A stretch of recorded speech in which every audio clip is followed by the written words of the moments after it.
share it. Invite your friends, invite your not so friendly friends, and tell them to join us if they can. Mayegu today. So from the rider, in case if you have not really been following the news, so it has just come to light that while the Tifnumbusa regime are doing their best, right, spending so much to try to change the narrative of Christian genocide going on in Nigeria, right, by trying to make America see that it is not just the Christians that are being killed in Nigeria. They have now gone as far as, committing $9 million, $750,000 every month spending on a PR firm. That's how much they give to a PR firm in the United States of America, and tracing it while those ones filing the their own supposed financial report and all that for this year or from last year. So it shows that this group in the United States of America have been commissioned, so to say, to act on behalf of Nigeria in the United States of America as kind of like lobbyists. So the company that hired them is a law firm, which is in Kaduna. So I hired them on behalf of Nuhu Ribadu. And why are they doing that? So it is reported that they discovered, they believed that the reason why Nigeria got redesignated over the killings of Christians in Nigeria is not just because of the Middle Beltans, the Christians in northern part of Nigeria who have been campaigning for years to get the world attention to what was going on in that part of Nigeria.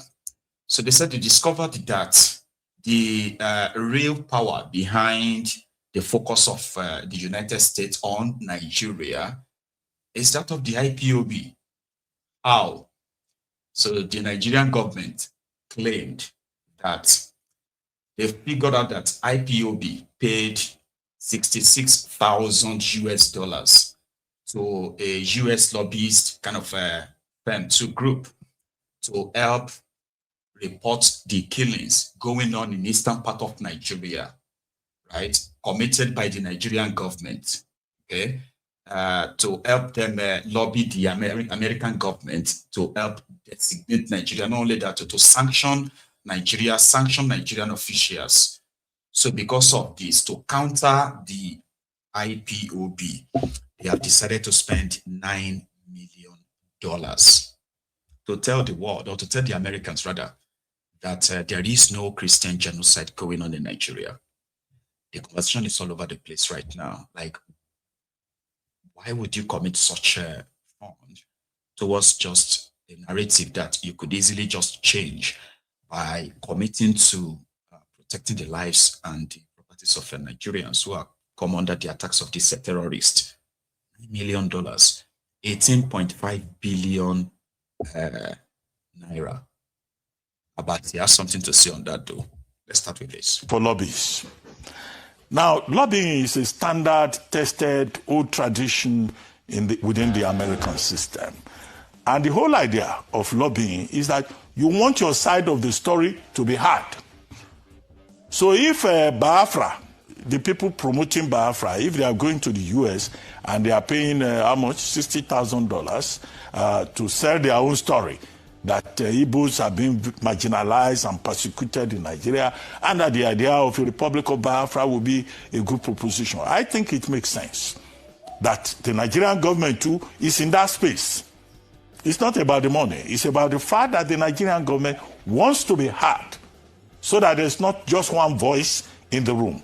The other matter is Nigeria being designated a country of particular concern on October 30, 2025 by President Trump. So it's a very good diplomatic move to say we want to have our own people in the room. There's a group called Aster Legal also, in Kaduna, that we're told is representing the Nigerian government through the auspices of the National Security Advisor. On December 12, 2025, the Nigerian government paid $4.5 million for 6 months. And the contract is renewable for another 6 months. So the lobbyists, what they will be doing basically is to get the Nigerian voice into the room to say, one, there is no persecution of Christians in Nigeria, or where it exists, the Nigerian government is addressing those issues, and religion is not, a major problem in Nigeria, to the extent that this is, a neutral state when it comes to religion, which is well stated in Section 10 of the 1999 Constitution, and which the Minister of Foreign Affairs referred to at a forum, I think, in Germany. Now, the delivery of military supplies by the United States, this is evidence, this is a clear evidence that the cooperation that the Nigerian government talked about, that they said they needed, the assistance that they needed in dealing with the multiple threats that Nigeria faces on many fronts, is real. And the Americans themselves have said there is mutual partnership between Nigeria and the United States. And now African Command, U.S. African Command, AFRICOM, as it is known, has now brought these supplies to support the Nigerian government. The mutual interest that is there is that the Americans themselves do not want, the Sahel region or West Africa to be turned into a hub, into a playground for, global terrorism networks. And so it's a question of shared interest. See, I wanted to put the nuisance Lele. Then I was like, no, he's actually just hearing his own opinion, something that is free, and you possibly have your own different opinion on this, okay? But let's break it down. The killings that started, the killings of the young people in the eastern part of Nigeria, is part of the campaign that the IPOB has managed to bring the attention of the world towards for years. And so far, so good. If you want to give them the credit, right? Because they deserve it. So far, so good. They've managed to get the attention of the world towards what is going on in Nigeria. They just haven't been able to get the world to actually sanction Nigeria. The killings and disappearance of people simply because they are either associated with the IPOB or allegedly being kind of like linked to the IPOB is like a death sentence, sort of, when Buhari was president of Nigeria. Mazi Nnamdi Kanu, who is currently, jailed in Sokoto, a whistleblower, somebody that blew whistle on this, then on the impending doom that the Fulani terrorists represented, but rather for the Nigerian government to actually confront the threat, they went after the whistleblower. They spent so much money to cover up the killings going on in the eastern part of Nigeria.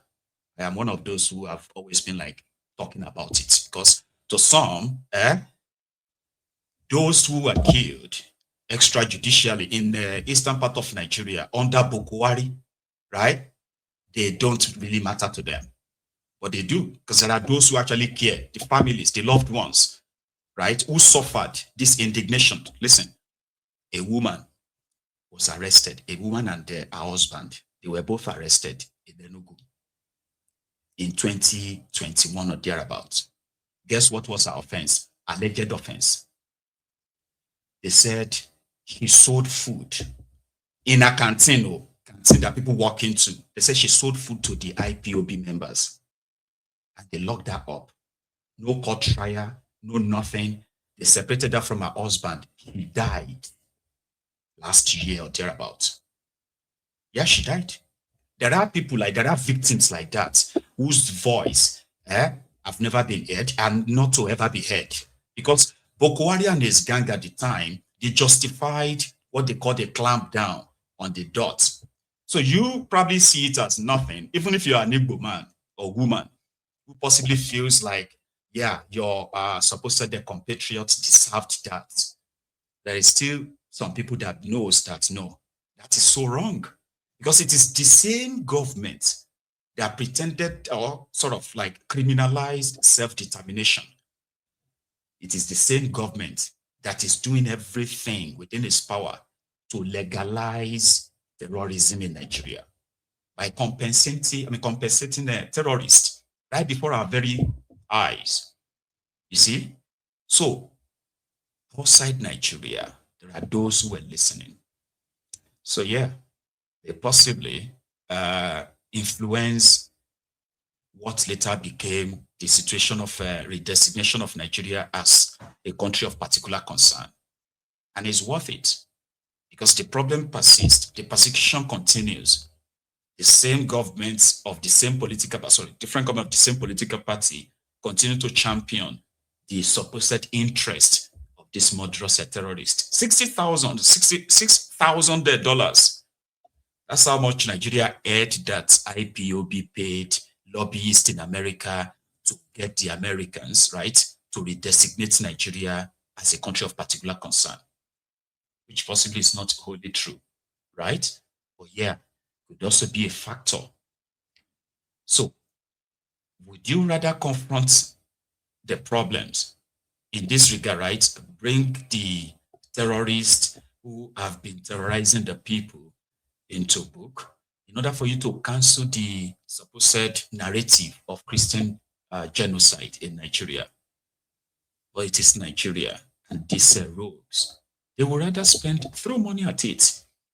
Somebody's or a group spent 66,000 US dollars only for that to cost Nigeria $9 million. Think about that. Rufai also spoke on this, by the way. Fair. I think we are all losers in this as Nigerians, both the Biafran lobbyist group and the federal government. And I'll take you back to 1968. In the thick of the Civil War, the Biafran side engaged a Geneva-based lobbying company and a media PR company called Mark Press to propagate their ideology, their ideas, and have easy passage. And we're telling the Biafran story then. The Nigerian government also reacted, got their own PR company too, to be able to equalize it. Both companies earned a lot of money, went on media spin, while Nigerians were dying in the southeast part of the country. There was kwashiorkor, there was malnourishment, there were kids dying. While the PR companies did their thing, the heart and the soul of this country was broken. Parts of this country couldn't trust each other again, but the PR companies made their money. Fast forward till today, the same thing happening. Government gets their own PR company, the Biafran lobbyist group get their own PR company, while people are dying in Nigeria, but the PR company are making the big buck. Can we stop the killings in Nigeria? That's my priority. I don't care for the PR and the lobbyist company. Let's have a country where people will not die, where they will have sanity, where they can truly say Nigeria did not happen to them. Look at the front page of the Daily Trust. Those cars leaving a certain area was because Bello Tuji was going to strike around there. So people are dying in droves. And we are doing the PR dance. It doesn't augur well for anybody. I want a country that is safe, that is secure for everybody. That's my priority, and not all this jubilation and gesticulation. Oh, we have a pound back in the PR warfare. We are outgunning. I even saw one of the headlines say we are outgunning. Outgunning at the expense of Nigeria's life. Being gone, died, people are dying. And we are outgunning each other on who can book the best PR company. Do we think? Are we sensible? Are those lives being lost? Are they just numbers? Don't they have families, goals, and aspiration? As regards Clinton, I feel Clinton fair. Yep. So it is a PR war. Rather than for Nigeria, which is the supposed state actor, rather for them to confront the problems, okay, and say, you know what? We have those established sort of like a threat that needed to be neutralized. We have some of the fault lines broken that needed to be mended. We need to probably bring about something that will unite the country. A divided, broken, and terrorized the country. There must be an idea that government is capable of doing, but they will rather point fingers, blame someone else, okay, while they remain very much inefficient. Give me a sec. Excuse me. Right. Media PR war, while the killings continues in Nigeria. And as you can know, no matter what it is, Nigeria is probably has been, faced with or still facing and all of that, right? All these challenges, all these problems and all that. This is the year they are preparing for elections. So therefore, all of these things are going to be pushed back to the back burner. Excuse me. That's crazy. So in October last year, Omoyele Sowore and other members of the Free Society sort of like group, they came together to protest and demand for the unconditional release of Mazi Nnamdi Kanu. A protest that sort of like attracted the rage or the anger of the Nigerian government. So they rounded them up, brutalized them, assaulted them, as usual. Then they locked them up. So they've been charged to court. But the reason why they're charging them to court is just the same reason why they have been trying to deter people from expressing their displeasure with the system. So Sowore and others were in court today. And of course, Sowore will always have something to tell us in this regard. The man that orchestrated the abduction of Mazi Nnamdi Kanu, according to Sowore, that's Malamu, now shares cells or wants to share cells with the brother to Mazi Nnamdi Kanu. The irony, right? Now watch this.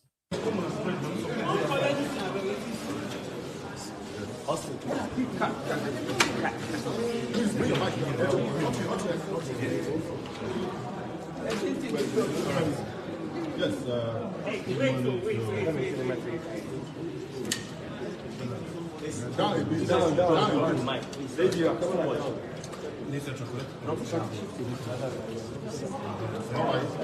are seeking damages to the tune of 500 million. To get it correctly, let me first and foremost wish the media happy New Year. And thank you for coming today. This is our first case of the year. And you can be rest assured that there will be many of them.